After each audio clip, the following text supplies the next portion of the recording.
Thus begins a new period in Egypt's history, the period of British occupation. And this period of British occupation generated new forms of political expression of particularly Egyptian nationalism, against the background of the peculiar Egyptian status of part of the Ottoman Empire directly occupied by the British. And Egyptian nationalism became ever more vociferous, especially in the last decade before World War I. Further expansion of the school system under the British occupation also meant further expansion of a relative freedom of speech that the British did allow in Egypt, more so in Egypt than in the Ottoman Empire. And there was a constant growth of Egyptian national sentiment.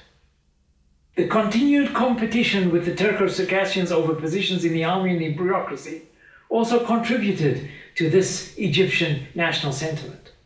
And then there were other specific incidents and instances that contributed to the sense of Egyptianness. In 1906, there was the very famous, or perhaps one should say infamous, Din Shawai incident. An incident in which British officers hunting pigeons in the village of Din Shawai in the Delta got into a fracas with the villagers of Din Shawai, at the end of which a British officer died. The result was a trial of people of Din Shawai, executions of some of them, the public flogging of many others, and a huge outcry in Egypt against the British occupation in the name of the Egyptian people. These were also the years in which in Egypt too there was influence of the example of Japan, this Asian power that had defeated the European power, the Russians, in 1905, which also gave an impetus to the sense of Egyptian nationalism. 1907 was an important year for the establishment of modern-style political parties in Egypt.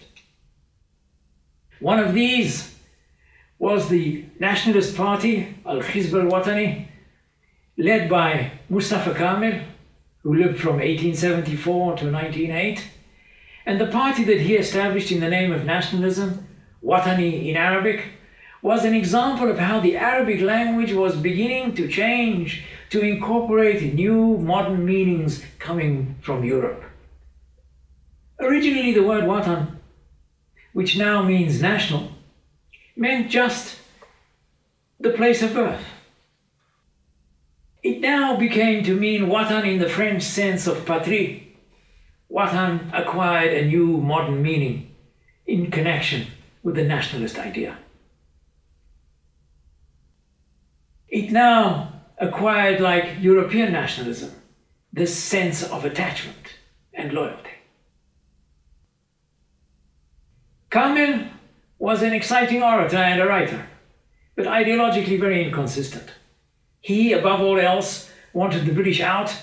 He occasionally supported the Khedive, occasionally went along with the Ottomans or Islam or secular Egyptian nationalism, anything that served his immediate political needs. Mustafa Kamel died in 1908 and was succeeded by his far less illustrious companion Muhammad Farid, who was more of an Islamist and usually pro-Ottoman. Another political party established in 1907 was that established by Ahmed Lutfi as-Sayyid, and the name of that party, Hizb al-Ummah, also meant essentially the Nationalist Party. Ummah originally meant community, as in the community of believers.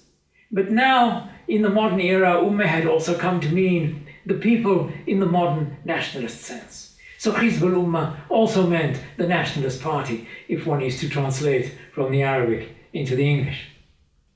And Ahmed Lutfi as-Sayyid had been a disciple of Muhammad Abdu, the great, or the greatest, one could say, of the Islamic reformers. Abdu himself in his later years had become supportive of Egyptian nationalism. But Ahmed Lutfi took this a few steps further, shifting from westernizing Islamic reform to uncompromising secularism.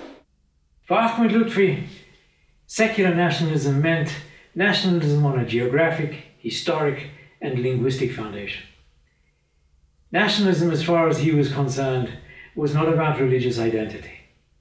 Ahmed Lutfi was a classic European liberal, an intellectual giant, known by his generation as Faylasuf al-Jil, the philosopher or mentor of the generation.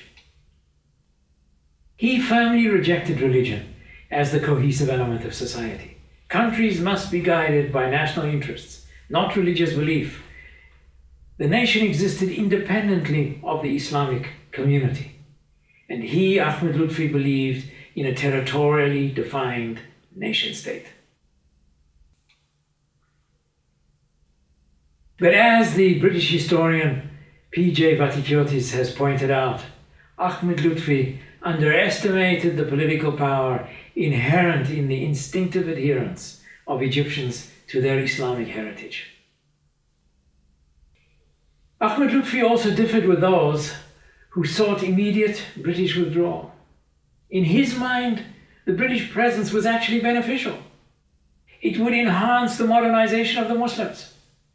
So he and Muhammad Abdu believed that Egypt was not yet ready for their ideas, and the continuation of the British presence could actually further secular liberal ideas in Egyptian society.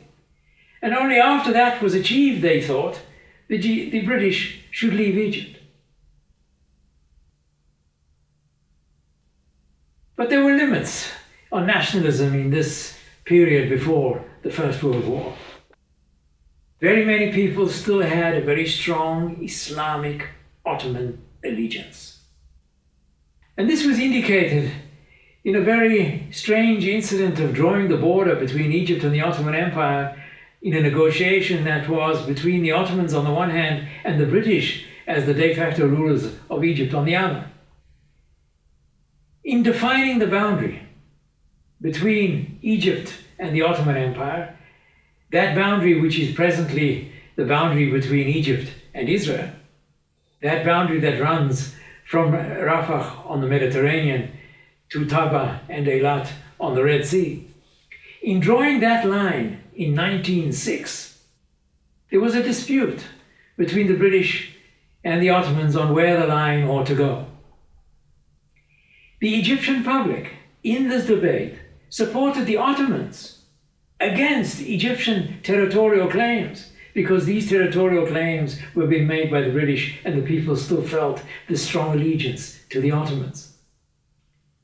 There were also continued sectarian tensions between Muslims and Coptic Christians in Egypt. The Coptic Christians in Egypt were naturally very attracted to the idea of a secular Egyptian nationalism.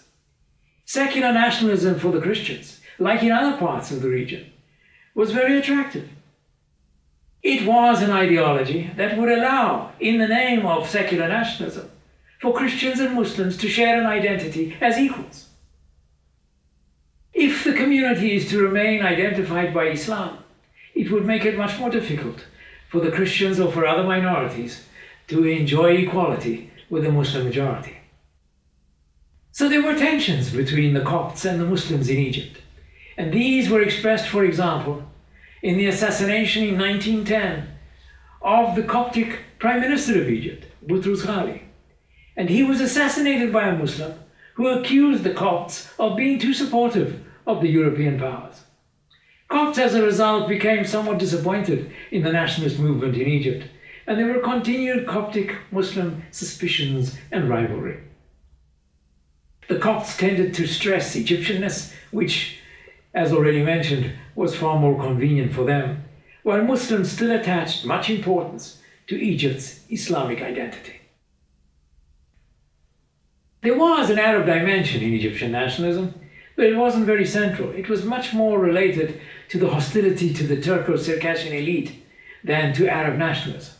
And this hostility became increasingly irrelevant as the Turco-Circassians assimilated ever more into Egyptian society. Now to draw some conclusions from this debate about nationalism. Nationalism remained the idea of a select, educated urban minority. It was not the ideology of the masses, certainly as long as the Ottoman Empire continued to exist. Most people were still influenced in the main by Islamic tradition and by religious identity. Indeed, the old education system had lost much of its power, and it no longer supplied bureaucrats and judges who learnt in the new schools, not to mention the army officers who were at the vanguard of political and social change.